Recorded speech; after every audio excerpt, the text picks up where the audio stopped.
Welcome to the ThunderCast, your martial athletics podcast produced by the fans, for the fans, with your hosts, Russ Livingood and KD Hudnall. We're bringing you the thundering word on the thundering herd each and every week, so keep it right here. The ThunderCast is on the loose.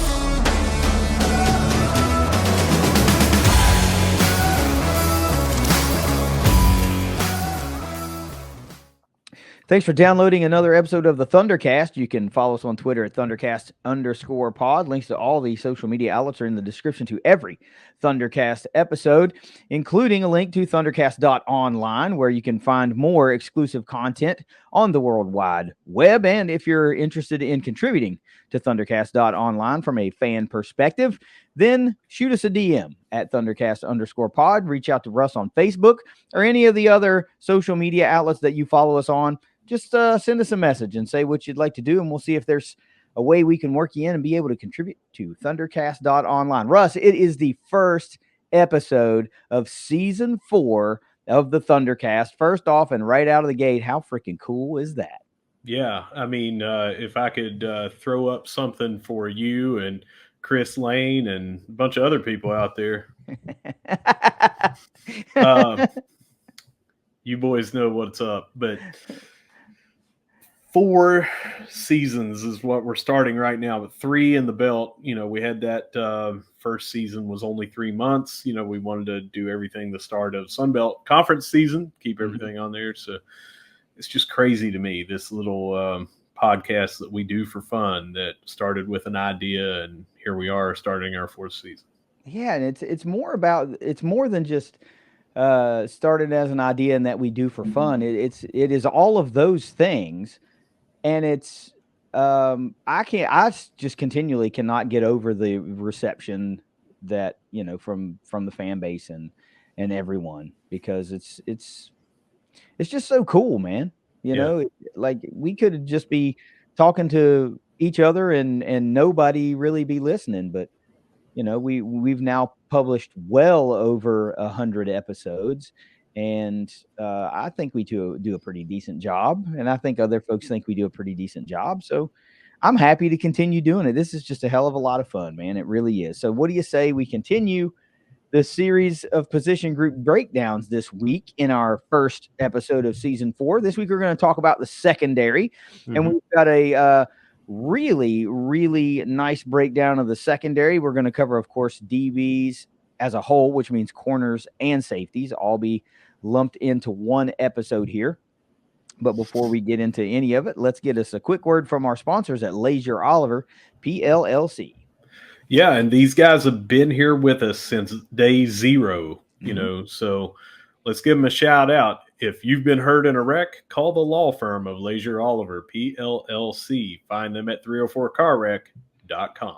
Yep, can't thank those guys enough. Also can't thank Ignite Link enough. I know we're going to talk about them in a minute, but seriously, man, 2 businesses that have been with us since the early days of the ThunderCast. And again, so incredibly fortunate to have found partners and sponsors that like what we do and want to give back to the herd fans in a unique way, because, you know, it's more than just making a donation to the Big Green. It's more than just buying some tickets. This is a unique way. And if your business would like to get involved in a unique way, hey, we've got other segment sponsorship opportunities and things like that. So, you know, you can get at us in that way, and we'd love to bring you on. We'd love for the ThunderCast family to grow, because all that really means is that we are able to do more for our fans and our athletes and our coaches. And honestly, outside of just talking about the herd, that's the best part of what we do is being able to give back to so many people. So Russ, speaking of Ignite Link, how about you give me 5 things that every herd fan needs to know this week? How about I give you 6 things every herd fan needs to know this week? As always, brought to you by Ignite Link, the Tri-State's premier IT management team. Number 1, Macy Watros has been named Director of Operations for volleyball. Awesome. You know, the Coach Ari's staff and what they're trying to do with volleyball never ceases to like get me excited, even though, you know, we're still trying to become more competitive in this Sun Belt Conference. I still get excited because I just love the energy that Coach Ari has. I really do. And those matches are so fun to watch. They're very energetic. I suggest that all herd fans go to a volleyball match at least once Yeah. a season. You should just pick a match out and go to it because they're fun and entertaining. You'll have a lot of fun. There's a lot of hooting and hollering. It's a lot like the softball games where the team is just engaged all game long and they're really into it, man. And for those matches to be played in the Cam Henderson Center, which seats a lot of people, you would think it would not be as loud as it gets with the amount of fans that are there on average. But man, that place still gets rocking during a volleyball match. But I guess you just love to hear it, right? Every step we take to try to become more competitive is what you want to see coming out of the volleyball program. Yeah. Watros comes here from Ohio, a Bobcat. She played there, had a pretty good career there, but was also part of their strategic leadership program. So, that helps her into her next step coming here. Still young enough to, help with all the goings on with volleyball and everything relating to the players, can speak to them on their level. Just think it's a great hire to keep somebody fresh off of a volleyball career and put into that position that was focused on leadership while she was playing. All right, so we're going to go on to number 2. Chris Matillo and Logan Osborne were named to the National Football Foundation's Hampshire Honor Society. I can't honestly tell you I know what that actually is, but it's an honor society, so obviously that's some kind of pretty prestigious academic achievement, I would imagine, but it's not a particular society that I'm familiar with. I'll put it that way. I'm not trying to downplay any of that. It's just like there are so many organizations that will recognize your achievement both athletically and academically that obviously I don't know about all of them. Why would I never achieved on any level to be not in college anyway to be in the running for any type of thing like that. But congratulations to those guys, man. That has to be, I mean, some kind of difficulty. There has to be some level of difficulty there to attain that, or else you would think we've got guys that have great grades on the football team. So you would think there are some other qualifiers for only 2 of them to have received the award. Would you care for me to I elaborate on would this? love for you to elaborate. All right. So, an elite group of 1,988 players from 339 schools. Wow. So, we're not just talking about Division 1A FBS. We're talking about 339 schools. Nominated by their respective schools, members of the NFF Hampshire Honor Society must have completed their final year of playing eligibility, graduated players who have remaining eligibility but will not return to collegiate play, example declared for the NFL draft or retired from football, may also be nominated. Achieved a 3.2 cumulative grade point average throughout the entire course study of undergraduate study, and met all NCAA or NAIA mandated progress toward degree requirements, been starters or contributors. So a 3.2 for their entire collegiate undergraduate career. Yeah. And must have contributed in a fairly consistent manner, right? Yeah. But the big thing to me is like there was a number, it was nearly 2,000, but of course you're breaking that down across all of Division 1A, which still. Well, I think it's NAIA Division 2. Yeah, I guess it is. But you said 300. Oh, I was thinking 300 and some, which is roughly the number in Division 1, but it's across all divisions, right? Yeah. Because this is football across all divisions. Oh, yeah, I guess not everybody has football. Yeah, 339 different schools across pretty much all colleges, most colleges that have football. And you got to have a 3.2 for the entire time. That's pretty impressive, while being a starter or major contributor. Yeah. So 2 guys, which out of nearly 2,000 doesn't sound like that wows you a lot, but when you divide that by the number of teams, you're thinking, okay, well, it's maybe roughly what, It's 6. If everybody got an equal number, it would be 6. But 5.6. Obviously, there are plenty of teams that probably got none. Mm-hmm. And there, there's guys like, I mean, hell, the Ivy Leagues got to be, you know what I mean? Sure. So having multiple guys, I think that's pretty cool. That's pretty cool because I bet you there are a ton of schools out there that got no one. Mm-hmm. And I saw that, Huff tweeted that, and the photo of those guys, the certificates that were sent to the offices. Just a pretty cool accolade. I don't know why, I wasn't expecting to see any type of academic thing coming through like right here in the middle of summer because we're so far removed from the spring semester. You thought you would maybe see that stuff like towards the tail end of the or right after the spring semester. Just a nice little, hey, that's pretty cool, this week. So good for those guys, man. The Herd achieving on the field and in the classroom. All right, number 3, JJ Mercer joins the tennis team as assistant coach. Yeah, it's a family thing when it comes to Herd tennis, man. Of course, is the son of Coach Mercer, and just wrapped up his collegiate career, I believe, at the University of Kentucky, I believe. Yep. So pretty cool. Like the next generation of Mercer is now involved in an official capacity with Herd tennis. That's pretty cool, man. I think Coach Mercer's been there. I don't know how many years. It seems like a long time. Yeah, he's got to be one of the most tenured, if not the most tenured coach out of all of our sports, man. But that's pretty cool news, man. I think that's pretty cool. He did play his collegiate career at Kentucky, and he was also a GA there last year. So just great to bring him on over here.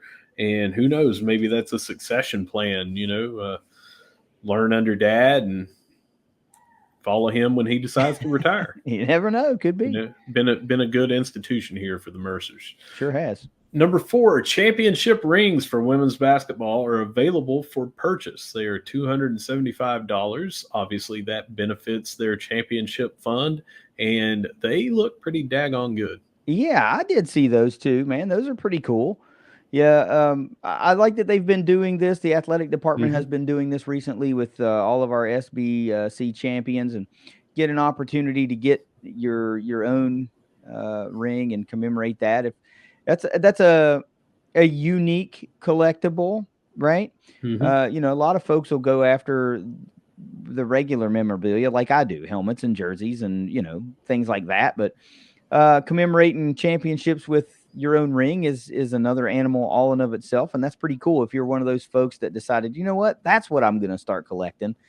Hopefully, by the time it's all said and done, you've got one hell of a jewelry collection. You're going to be out here looking like Coach Gale, with all the rings that Coach Gale had. Mr. T starter kit. Yeah, but those did look pretty cool, and that doesn't. I know a couple $100 is nothing to sneeze at, but it's not something that breaks the bank. It's not like it's $1,000, and so pretty cool little higher end collectible if that's what you're into. Well, we have a lot of fans that want to put money towards this program anyway because of the results on the court. I have heard people specifically tell me, I 100% want to continue backing a winner. If they're putting forth all these hires, bringing this in, performing at a high level, I want to reward them with a little bit of money that I can afford. Throw that their way. Here's $275 that you can put toward their championship fund, but have an excellent looking ring. It says Marshall on it, has the outline of the basketball stripes in gold. The Marshall's in our Marshall script font on top. A lot of diamonds on there. Got some green jewels on the side, and then the Herd Sunbelt Conference Champions 2024, 17-1 on the side. Go over to the Twitter or Facebook page to see those. They look great. Yeah, they are pretty sharp, man. They are. All right, number 5, here's basketball, but in a little bit different fashion. Heard that is getting someone to come back, and it's DeAndre Kane. Yeah, how about that? First of all, this is a very huge get for her. That right. This is DeAndre. Why. Well, DeAndre has been playing in the tournament for a number of years, and he's always been associated with one of the higher performing teams, right? Mm-hmm. But it's a big deal because he could be that other piece that they were missing. If you remember, Heard That went on one hell of a run last year. They got down to, I want to say they were in the Final Four. Maybe it was the Final Eight, but they made one hell of a run, and they move in this year. I think they're a number one seed in the Louisville region, Mm-hmm. and most of their talent is returning. Obviously, DeAndre, I think, is going to be able to take them to the next level. Like, they're going to be a legitimate championship caliber team now. But it's just really cool because for the younger fans that might not know, DeAndre went here and he was really good at Marshall. He may not have completed his career at Marshall. I think he wrapped up at Iowa State, if I'm not mistaken. But man, was he a star when he was here. And he's responsible for some of the more memorable performances for me as a fan. I remember like the Conference USA tournament game. We went to like triple overtime or something. I think it was against Tulsa. Man, what a game. And he dropped like 40 or something in that game. It was either that game or one other game in that tournament. I remember that tournament was just really, really good for him. But he was a great player. And to have him join in the Heard That roster adds even more Marshall flavor to an already Herd-centric team. We already know about Elmore and Jared West and all those guys, right? I think this is awesome and a little bit of a homecoming of sorts, you know. Nice to see. It'll be nice to see DeAndre in some Kelly green and white again. It'll just be cool, man. You know, just another great player that's playing beside some of our other all-time great players. I think it's a visual that fans will just really like to see. This will be his third team with TBT, and he has 4 different championships in his career with TBT, starting in 2016. So he was with Overseas Elite and won the first 3 years he was with them. They won it, and then with Boeheim's Army in 2021, I think it was, they won it again. So playing at a high level in this tournament, contributing, helping, being on a championship team, that's a good guy to grab. Hell yeah, it is. And maybe that tells you something, right? If he's known to be a member of teams that are winning championships, maybe it's not like he didn't have options. You know, he had options. And maybe he looked and was like, you know what? I heard that's kind of got it going on. They were really strong last year. I think they're going to be, I'm going to throw it, you know, my talents this way and see if we can go over the edge with it and he can win another one. That's just awesome. Number 6, to wrap us up, cross-country coach Caleb Bowen completes another 100-mile race, the Western States 100. Dude, I got tired just reading the tweet that said that. It's like 100 freaking miles. I mean, I know we've talked about that before, but I feel like even if I were able to do that once, I'd be like, I'm never doing that again. Never. All right, picture this. I said this last time. This is very, very easy because, you know, the interstate goes by mile markers and all that stuff. So you're heading from Huntington to Charleston. You get to Charleston, and right around that split where you can go up to Parkersburg or you can continue right and go to Beckley and all that, that's around mile marker 100. Mm-hmm. Leon Sullivan Way is right there at 100, if I'm not mistaken.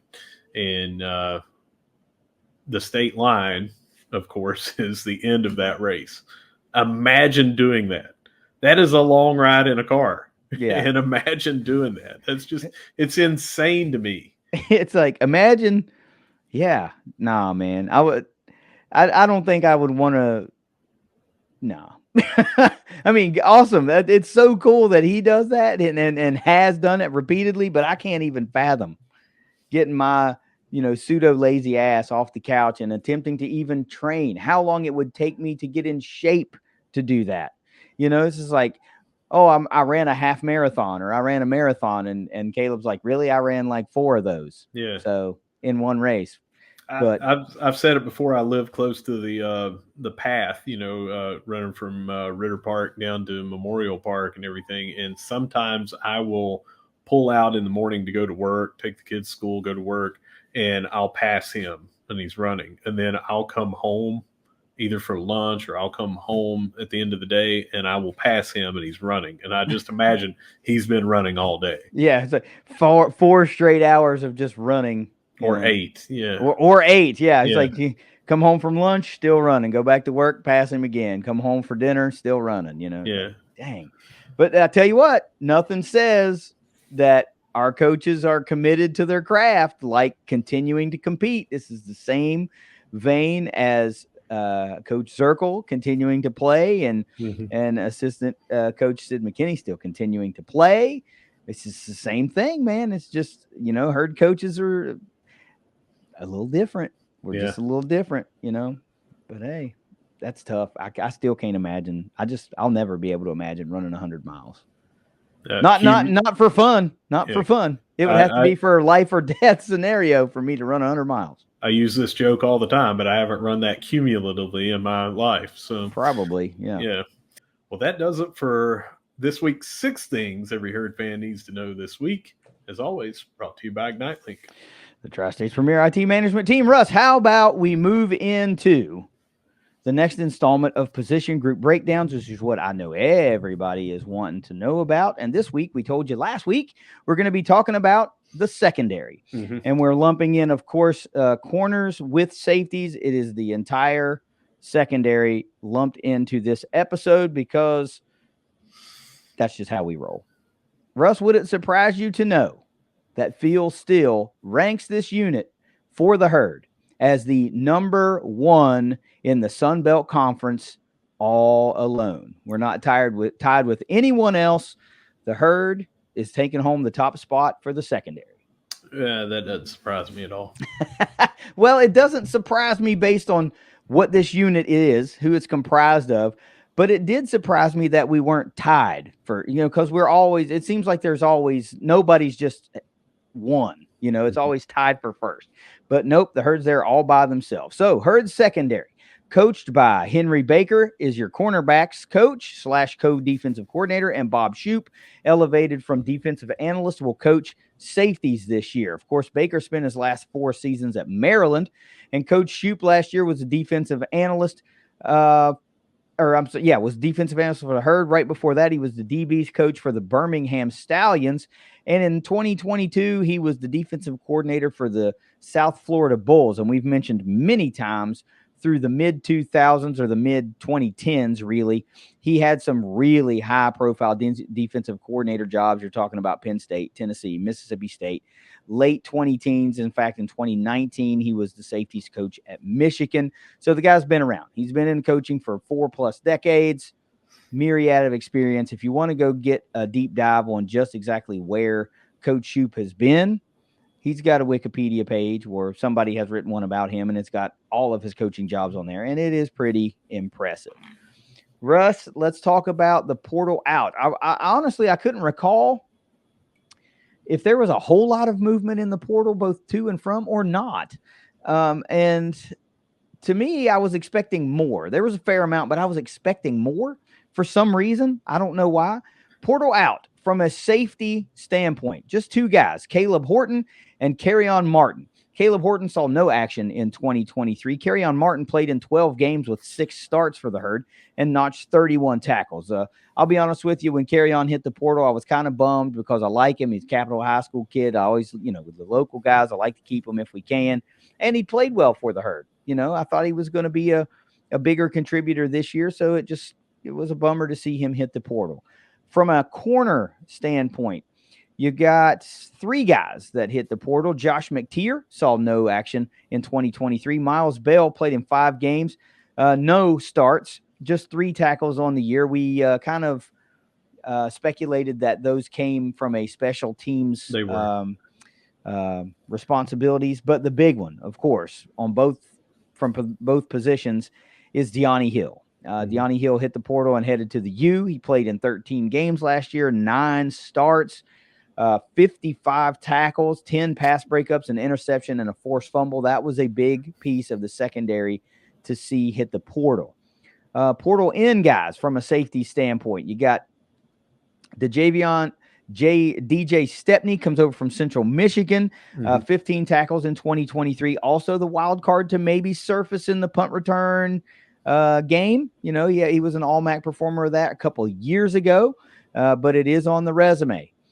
From a corner standpoint, you've got cornerback Isaiah Johnson comes over from Arizona State, redshirted in 2021, played 6 games in 2022. He was dismissed from Arizona State prior to the 2023 season. So he's got 3 years to play. He's originally from the Bluefield area. If Blue I'm not Springs. Mistaken. Blue Springs, okay.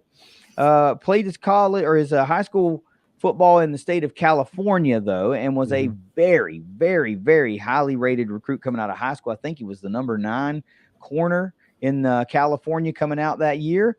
And then Ishmael Roy comes over from Old Dominion. I went and looked. There wasn't much info on him other than the fact that he was a JUCO All-American prior to committing to Old Dominion.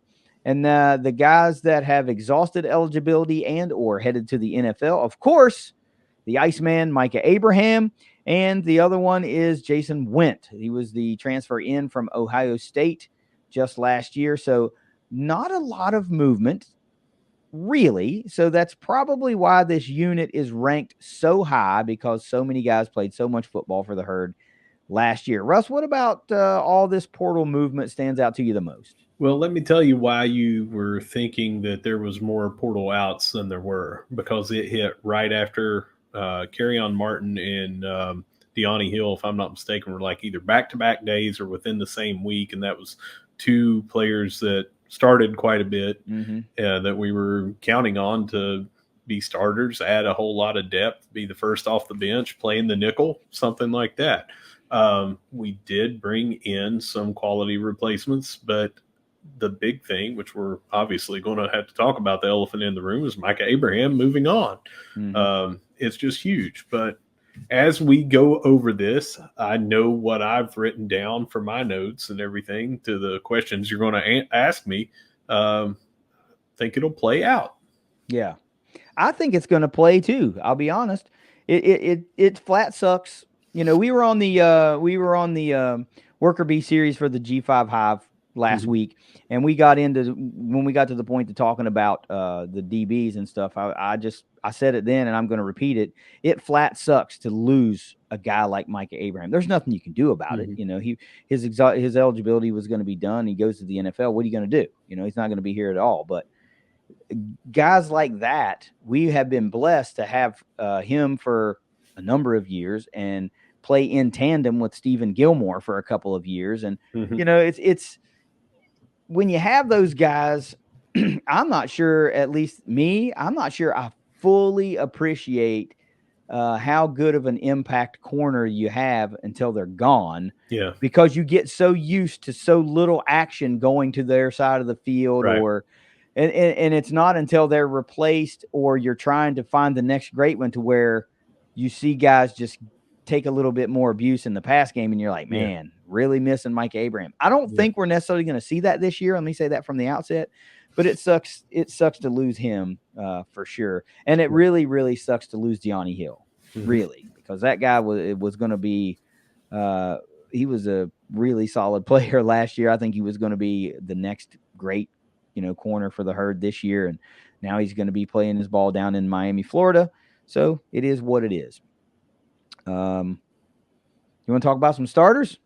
Yeah, and just as a precursor to that, like everything, I could miss all but one of these, just because we're going to talk about some really good depth players here that you know, there's some interchangeable parts here that let's just get into it. Yeah, I think there's a lot of moving parts. And like you mentioned earlier, and on the G5 Hive show, how much time will we spend in the nickel? Will you just have 2 corners on the field? Will you be playing 3 corners on the field? Will you be playing 3 safeties? We don't know, right? Right. So I'm going under the assumption. What I did was instead of doing just 4, I did 3 corners and 2 safeties. So that at least it made sense in my head, I right? did the same. One of my corners I just put down as nickel. Okay, I didn't do that, but it's whatever. Yeah. So let's do like we did with the offensive line. I want you to name a guy, and we'll see how many we match. So let's start with the corners first. I've Who's got the first one you got listed? I got Josh Moten listed. I've got him penciled in as a starter at one of the corner positions. As do I. I've got Josh Moten penciled in as my number 1 corner, junior, 6'1", 170. He was our number 14 tackler last year, 30 tackles. He appeared in all 13 games. And I'll tell you what, later in the season, it seemed like the light really went on for Josh Moten. He became far more of an impact player in my eyes. It seemed like he settled into his role in the defense and was playing. It just looked like he was playing faster. Yeah. Right. And I expect now that has occurred for him, that's what this entire season is going to look like for him. So we're 1 for 1. Who you got next? Jacoby Henderson at cornerback, highly athletic, endless motor. I've got him as penciled in as starter on the opposite field. Let's go 2 for 2. I've got Jacoby Henderson as well, the redshirt sophomore, 5'11", 190. He ranked number 18 on the team in tackles last year, 22. He appeared in 11 games. I've been high on Jacoby Henderson for a number of years now. We talked about it then. We'll talk about it again, all the way back to his first spring as a freshman when he was going toe to toe with our ones, and we were getting some news coming out of practice of how good he looked going up against the very imposing Corey Gamage. I was like, all right, I'm gonna pay attention to him, and I've just not stopped paying attention, and I've always liked what I've seen from him. I think he's a quality corner, and I think he's gonna take the big leap this year. Mm-hmm. Who you got? In the nickelback, I've got Amir Foster, and I've got him beating out some of those others that are transferring in or played here last year, like Ishmael Ibrahim. I've just got him a little step ahead of them of being either first off the bench in a nickel package or whatever. So you know how I normally do things. I do my starters, and then I'll have the rotation guys. I have Amir Foster in a third category all by himself because I could not just pencil him in kind of with the rest of the guys. He's the interchangeable one for me. And I have him, I will say loosely in my top 6 because like you, I don't know if how much nickel will be in or if he'll be that guy, but he is in my top cluster of players. The sophomore 5'9", 168, 28 tackles in 11 games last year for the Herd. He was one of those that was trial by fire last year. Yeah. And, he made some great plays for the Herd. He also got some plays made on him, but I think this is the year that a lot of that goes away for a number of these guys because it happened last year, and you couple into the fact that Coach Baker's here, Coach Shoup is here. It's just different, right? They're different. And these guys have been coaching up guys at a high level for such a long time. I think players like Amir Foster are going to be huge benefactors of this year's defense. I see a really big bounce back season overall for the Herd secondary, and they weren't bad last year. They weren't very bad. They just had a lot of youth that was playing. Right. So we saw miscommunication happen. They were still a solid secondary. But I'll tell you what, Amir. Oh, go ahead. Sorry. I just wanted to say he started 5 of the last 7 games, worked his way into that. That's just why I have him right now as being that third cornerback on the field in a nickel package or the first off the bench, as it were, subbing in. But that's who I got for that because of his starting at the end of the year. Yeah, so Amir and the other guy that I'm about to name is who I see as possibly being my first set of interchangeables, just depending who the opponent is, right? And who's got the hot hand, so to speak. And I do like Ishmael Ibrahim, redshirt sophomore, 6'1", 166. He was the number 28 tackler for the Herd last year. Numbers don't blow you away, just 6 tackles last year. He appeared in only 7 games. Very, very highly touted. Remember, he came over from the University of Texas last year. Both he and Moten had some of the higher recruiting rankings that we have seen in recent history that have landed with the Herd. Mm-hmm. I don't know why I like him as much as I do, given the stats last year. I just think that I don't know. Maybe it's that 6'1" that I like, versus 5'9". Maybe it's the added speed that I like. I don't really know. That's why I feel like Amir Foster. It could be Amir just as easily as it could be Ishmael Ibrahim. So let's transit. Is that all you got? For corners, yeah. Okay, so let's transition over to safeties. I know we have probably the same two, but this like offensive line where I know for a fact I can rubber stamp one guy without a doubt that's going to be a starter. I have one. Who is your number one guy? Well, I know who you're talking about, and so I'll say him first. J.J. Roberts,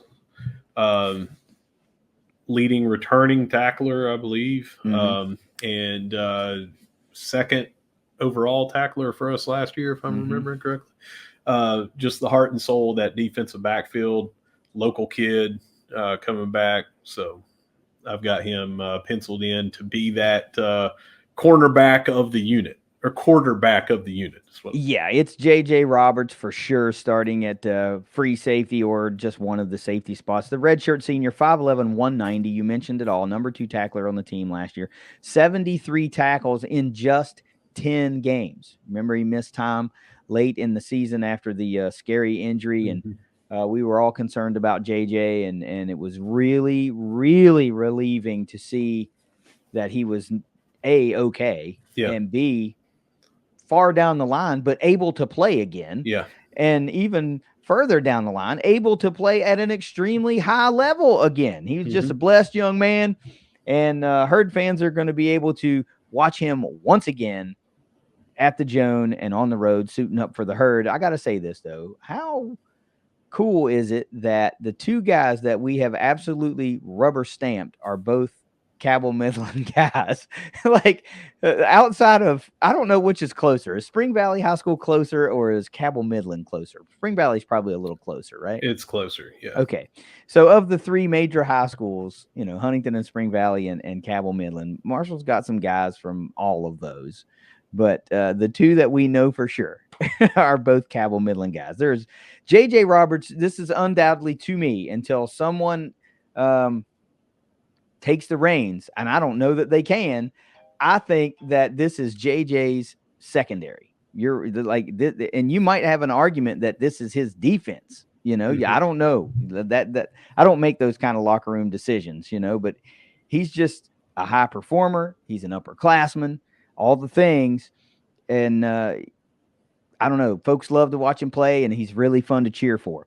Who else you got at the other safety spot? I've got A.G. McGee. He's the guy that came in and won a starting spot late in the season, performed pretty well, and I've got him holding that down again. Me too. Pencil in A.G. McGee, the junior, 5'10", 190. He was actually the number 6 tackler for the Herd last year. I should have paid better attention to the stats to see I've got him. How many of those guys graduated. That's what I was going to say. Oh. So I know Eli Neal was our number 1 and Porter was up there.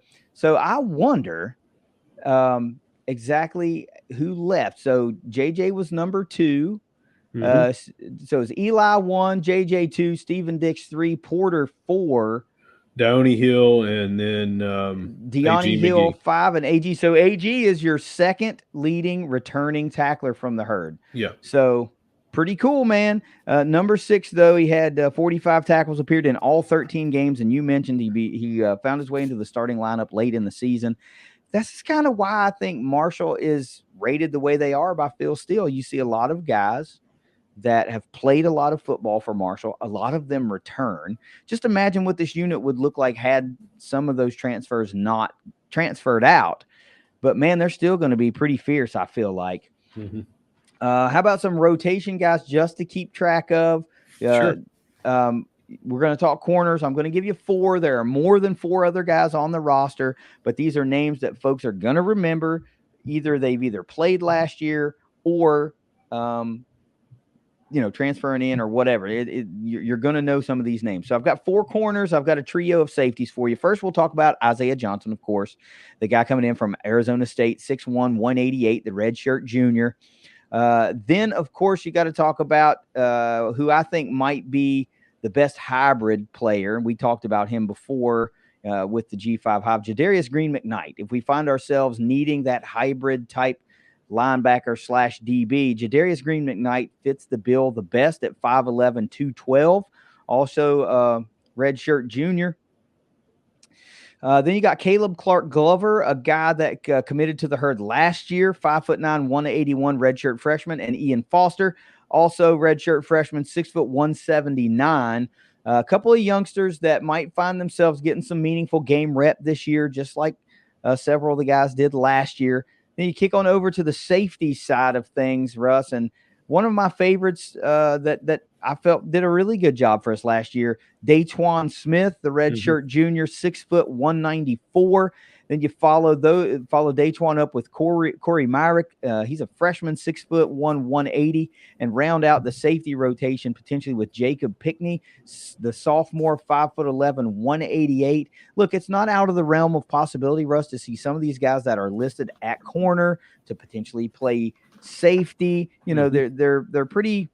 I don't know. They're pretty fluid in what a lot of these guys can do. You might see them line up at either or, but man, that's the big question mark: is how are defensive backs going to be utilized? Is it going to be a standard base defense, or are you going to be in nickel a lot? Is the Herd going to be finding themselves in the dime quite a bit? Like, who knows, right? But I tell you what, if you do find yourself in those scenarios, boy, oh boy, do you have the guys to be able to round out all those spots that you're going to need. We are not short on defensive back talent at all. So was it the G5 Hive show where we talked about Jadarius Green McKnight being the hybrid player? Yeah. So yeah, he's 212 pounds. Obviously, he's going to be a safety, more of a strong safety kind of guy, but I could see him sliding down to that outside linebacker position to go with a little more, coverage if you need it, sort of thing. So not exactly being in a dime package, but you could put him in there and effectively have a dime package depending on what kind of offense we're going up against. Yeah, and that's exactly the point I'm making. Like, I think a lot of this is just going to be dependent upon where the matchups lie against who we're playing with. Yeah. I think we've got a lot more flexibility on that back end of the defense this year than last year, and I know fans will go, how do you get that? Because like half of the field was shut down essentially with Micah Abraham. Well, last year I feel that way. This year versus last year is because a lot of these guys were learning on the fly last year. That's why I feel like we have a little bit more flexibility this year. Those guys aren't learning on the fly anymore.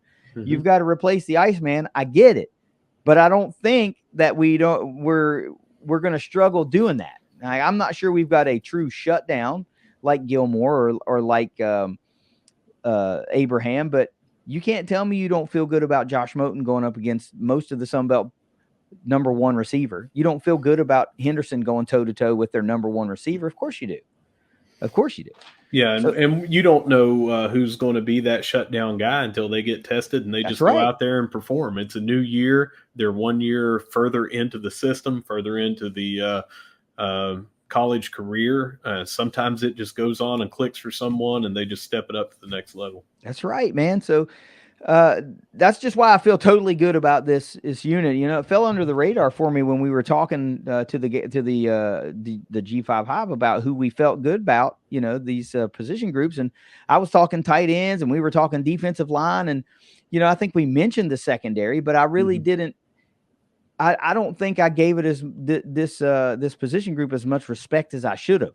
I hadn't deep dived into it yet. And I mean, this might go in front of the tight end group for me because there's so many of them and there's so many of them that are good, you know? So let's talk strengths. What's your number one overall strength for this position group this year? Number one overall strength for me is coaching. We bring over Henry Baker to replace Chevis Jackson, who was amazing as coach here. But Baker brings a lot to the table, and elevating Bob Shoop up, those two together, I think it's going to be a very good, well-coached defensive backfield. And they bring a lot of again, I hate the P5 term, but playing in that level, I guess you would say, with the type of people that they brought in. I'm just really, really behind those two coaches. Yeah, that's a good point.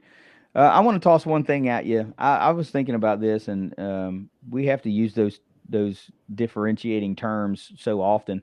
How about we just call them non G5s?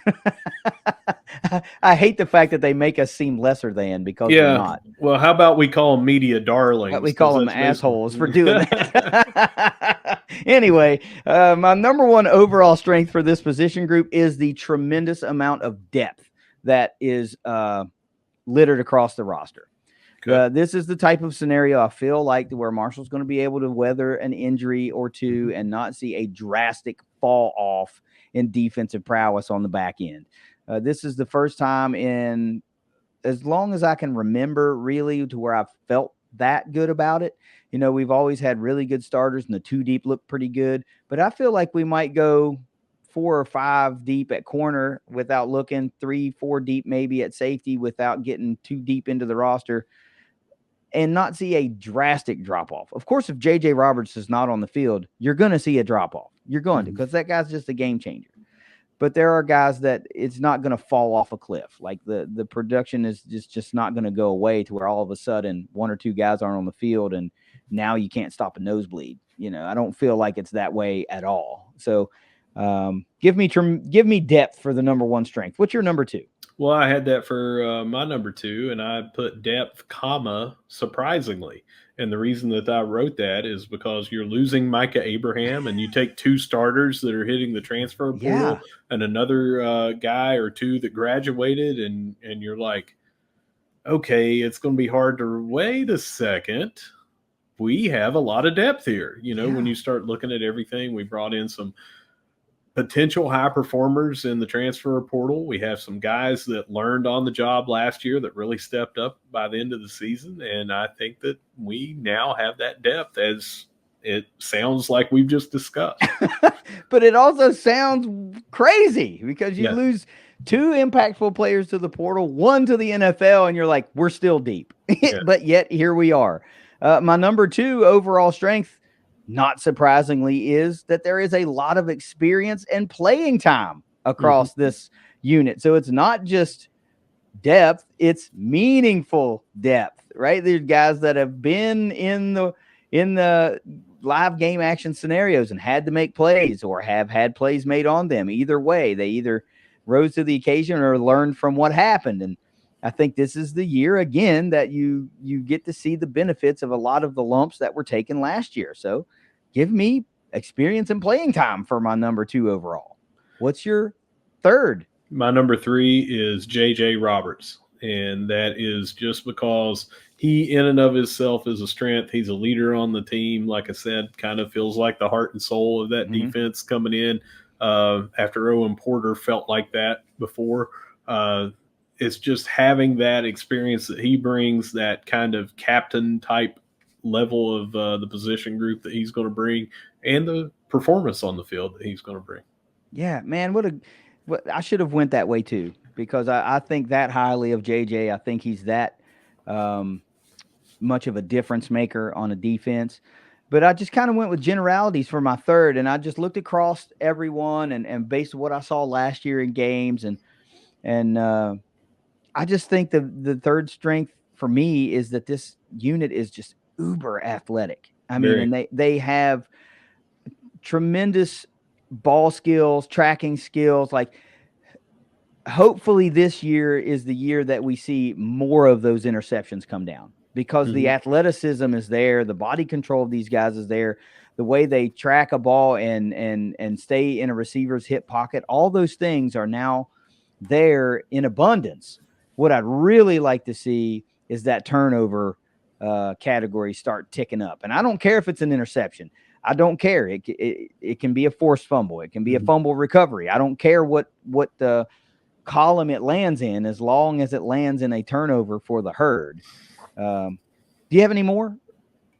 No, that's all my strengths. Well, okay. This is the first time we'll move into weaknesses. This is the first time, honestly, that I struggled to find weaknesses, and this is I not have me. three. This is not me being a homer. Maybe you just came and I'll go, yep, I agree with that. I just couldn't. I couldn't put my finger on any. So lead the way.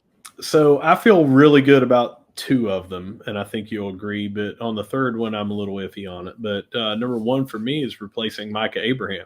I don't care about the depth that we have. This guy is now in the NFL. Mhm. This guy shut down half of the field. This guy came up big in the big games. Think about Notre Dame, for instance. The sheer fact that someone's number one wide receiver that's putting up amazing stats, chances are he's going to limit them and make them look silly, sometimes just taking them completely out of the game. Mm-hmm. So it's going to be a big job to replace that. Yep. And that is really the lone weakness that I was able to put my finger on. And it's a new number one has to emerge. Mm-hmm. Like somebody's got to emerge out of that room to be the bona fide number one. I mean, if you have a 1 and a 1A and you just have two great players, awesome. But Yeah. I need somebody to fulfill the role and that Micah Abraham did, because Micah stepped up and did that once Gilmore was gone, and Micah was good the year before anyway. Yeah. So when he came in for his senior season, he's like, no, this is my room. Like, I'm the guy. I'm the number one guy. Between DBs and wide receivers, a lot of times they go back and forth with who's the biggest divas right on the team, and it's that swagger and it's that attitude that oftentimes translates on the field with how well you play.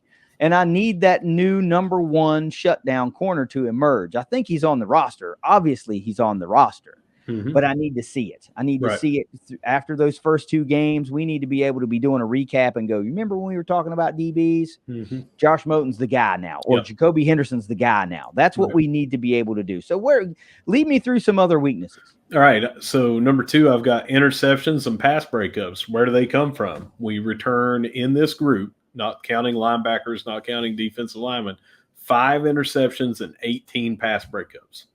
I feel like both of those numbers need to go way up. Mm-hmm. Abraham alone had, I know, 4 interceptions, but I think 15 pass breakups. I'll have to look. It was 12 to 15. I've got them here.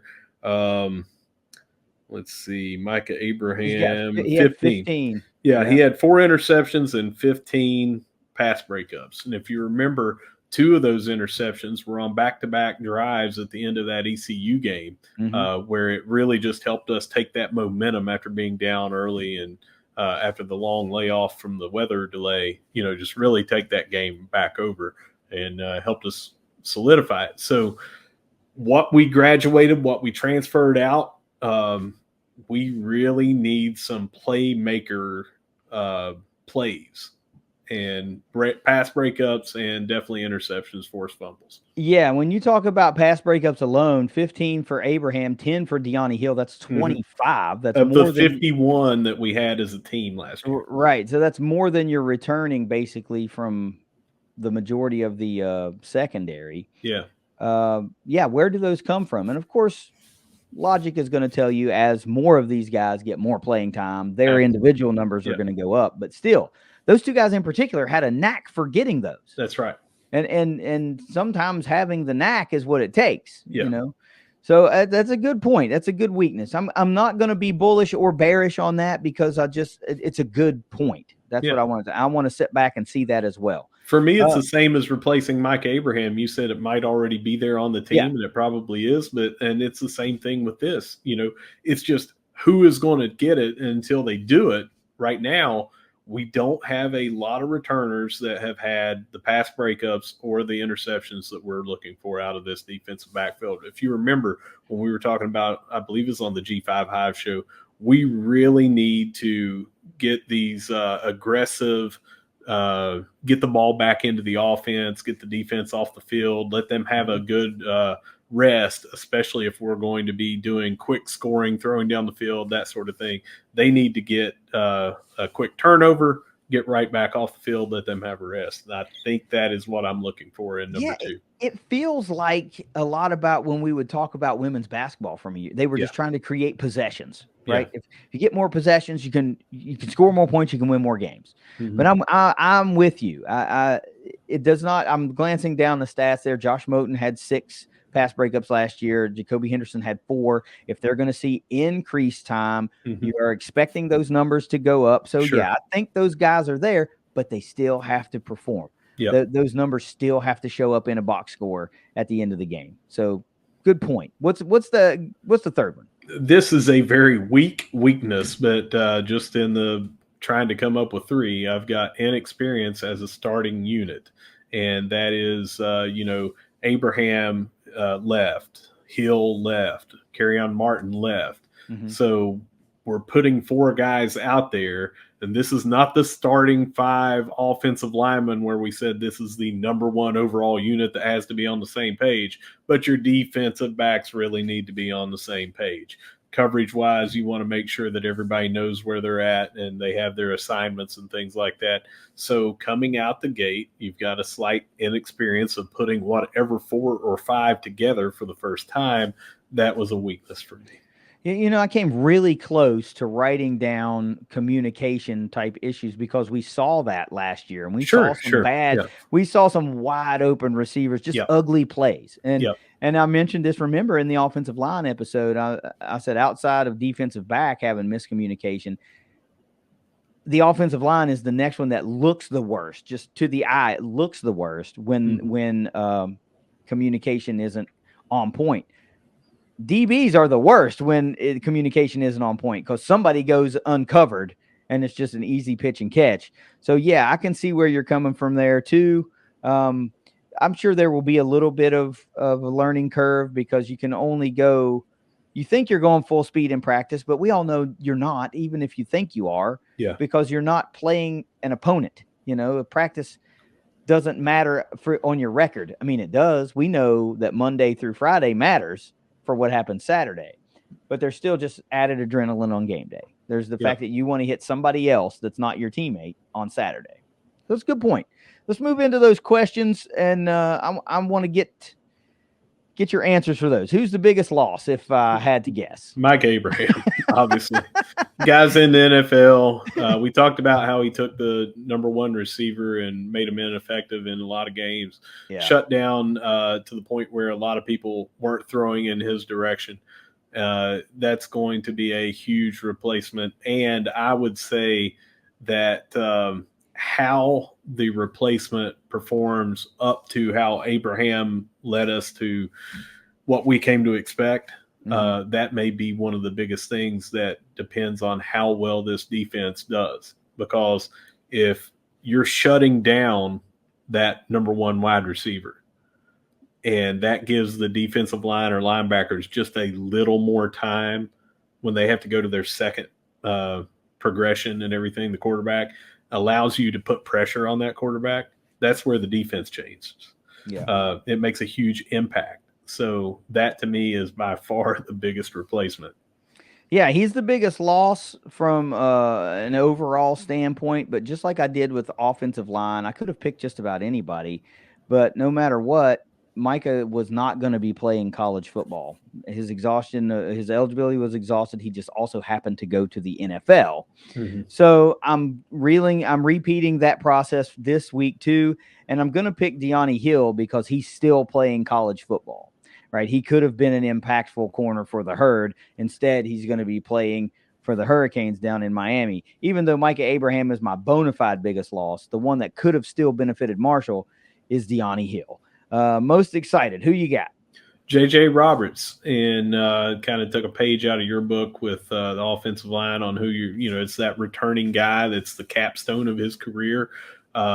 This is a local guy, coming back, same as what you had said there. But we also are very, very confident that he is lock for one of those starting spots.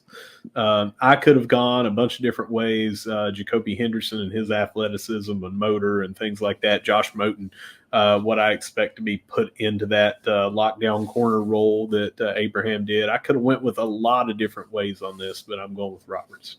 Yeah, I'm going with J.J. Roberts, too. That's who I'm most excited to see. You're talking about a first-team all-conference caliber safety.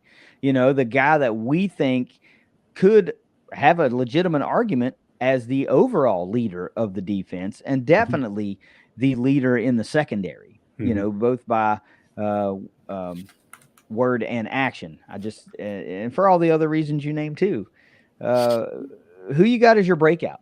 I got Josh Moten as a breakout, and I really see him stepping into that Abraham role, like I said. So I think with how highly touted he was and how recruited he was and coming here, and you kind of saw it as the season went along, as you said, I really think he's going to take that step, just like we expect Mike Green to take that step. That's who I got as my breakout. Well, not unsurprisingly, my breakout player this year. I did go back and forth a little bit between Josh Moten and Jacoby Henderson. I feel really good about both of them. I just think Moten makes the biggest breakout because I just think he's going to emerge as, honestly, I think he's going to emerge as, I'm your number one guy now. Like, I'm the lockdown corner. Not that Henderson won't or can't. I just feel like Moten is poised to do that. And I think for all the reasons you just said, he's going to be the biggest of all of the breakout guys in the secondary. At the end of the season, who are you going to say is the MVP for the secondary? Well, let me tell you how big that breakout's going to be. Josh Moten is your defensive MVP in the secondary, in my eyes. Wow. Yeah. That is where the first time that you and I differ. I'm sticking with J.J. Roberts. He's the number 2 leading returning tackler, number 1 returning tackler this year, number 2 on the team last year, first team all-conference guy. I mean, he's the guy. He's the guy. So long as he stays healthy, I don't think anybody wants to tangle. No defensive coordinator wants to tangle and have to game plan around J.J. Roberts. He's just that damn good. Offensive coordinator. Yeah, offensive coordinator. Yeah. Now the bonus question. Is this unit better this year than they were a year ago? Yes, because Abraham was amazing, but we also, because of injuries, had to put people in that were playing very young, playing slightly out of position, playing above their depth chart a little bit because they were thrown into that. And it was trial by fire in the worst kind of way at some points. We saw miscommunication. We saw wide open guys. I see that not being an issue this year. I see a lot of those errors, mental mistakes, slightly out of position players. I just see that going away, and I see as an overall squad an improvement. You send a guy to the NFL who's one of the best that you've had in recent history. Yep. You sent another guy in the portal that was one of a very sought-after corner as soon as he said he was going into the portal. And yet, yes, I think this unit is better this year than it was last year. And I just feel really good about the overall depth, the overall playing experience of these guys, the coaches that you talk about that we brought in to notch this group up. Yes, I don't know how, but yes, this is a better group in my eyes than they were a year ago. Man, I am pleasantly surprised by in the course of my secondary research of how I undervalued them I will say I was uninformed. Sure. That's what led to the undervaluing. Same with me. When we recorded, I had forgotten about a couple of the guys that we brought in on the transfer portal for the depth and everything, because we had yet to study and break down and do our deep dive into this, and when we did the G5 Hive thing, I undersold them as well. I would have put them much higher on the strengths that we had returning. Yeah. So you guys snuck in on us, but I'm not sure you're going to sneak up on any of our opposing teams this year. So good luck with that. You're going to be tested. And I'm here for it. I think Marshall's pass defense is going to be pleasantly surprising in areas and in games against certain teams that it necessarily was not last year. There were some teams that took advantage of younger herd secondaries and we lost some games and I don't think Coach Huff or any of them would say otherwise. Right. And I think this year that won't be the case. I think they will make more plays than plays that get made on them. And as a Herd fan, if you haven't been paying attention as closely to the secondary, then I hope that this episode has pleasantly surprised you too, to where you think, okay, maybe I should be a little bit more pumped up about what I'm about to see this year, because I am. And if you got nothing else, let's go around the herd. Yeah, it's going to be a very quick around the herd. Again, in this offseason, we don't have a lot of news, but here's what we got. We're going to start off with women's soccer. They signed Fernanda Dantas. Again, with the international signings, the herd just keeps getting stronger. Rebuilding that team from scratch, pretty much. Brand new coach, different recruiting style, and he continues going with that style. And I've lost track, but I'm thinking that's around 15, 16, Seems somewhere. like it. Yeah. Baseball, we picked up a transfer from JUCO, a left-handed pitcher, 6'4", 235 pounds with 2 years remaining. Got Jack De Donato. Huge size and everything. Looking forward to see. Always good to see a lefty pitcher. Didn't really get to see and don't know how we'll use him, if he's going to be a starter or if he's going to come in out of the bullpen. But having a 6'4", 235 lefty is always good to have in your belt there in the bullpen or on the mound. Softball, go ahead. I was going to say, yeah, man, like, comes to the herd from Lower Columbia Junior College, and he's from somewhere up in the Washington State. I can't remember what the hometown is right off the top of my head. Mercer Island, Washington. I want to say that he signed out of high school with Washington State, and then when I was trying to put together the tweet about, just get some stats or whatever, where did I see that he was it New Mexico maybe before hitting the JUCO ranks? But anyway, you slice it. I mean, he's got several years to play for the herd, and you just cannot teach 6'4" and left-handed. I think there is always room on a roster somewhere for a big lefty, Yep. So I'm right with you. I don't know if he's going to be a starter, if he'll be a reliever or what, but I don't think too many herd fans are going to shy away from having a big left-handed pitcher in the bullpen or in the starting rotation. Yeah, he was at Washington State and then New Mexico and then went down to JUCO and everything. Did not appear for any of those other two teams. But again, 2 years left to play, and we'll just see what he's got. I do want to say, when I was looking back here, they had a profile on him in high school. They had him listed as 5'11", 175, and I think that was his junior or senior year. So he's come a long way from 5'11", 175 in 3 years. So I never got that. No, you didn't. Moving on, we got softball. We got another transfer to talk about. Paige Simpson comes from Alberta, Canada, but by the way of Idaho State. She's an infielder and had consecutive Big Sky honorable mentions for conference players. Yeah, I did not have plucking someone from the Big Sky Conference on my herd softball bingo card this go around, but hey, man, we're gonna need some contributors around the infield. I don't know what Coach Zirkle's team is going to look like here, but we know that there are going to be some holes to fill. Some really good all-conference caliber performers have exhausted eligibility and will be moving on. So I still think we go after another pitcher. I feel that in my gut, but I'll bring a all-conference performer in the meantime. Yeah. I was trying to go here on her stats and everything to go over them.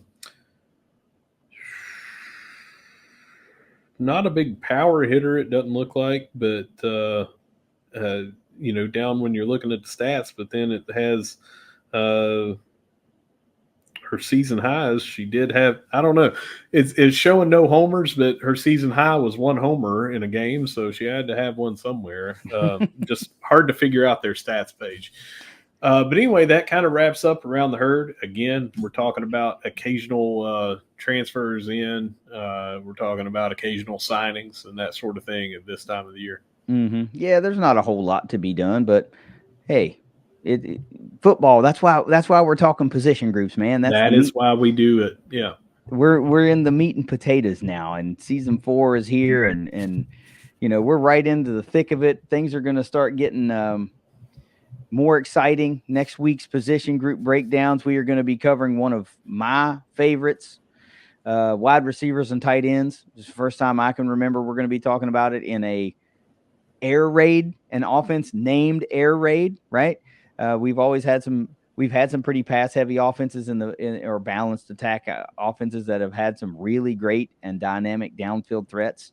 Mm-hmm. But this is the first time that I can remember being able to talk about wide receivers and tight ends in an air raid offense at Marshall. And I know this is a particular position group where a lot of movement occurred.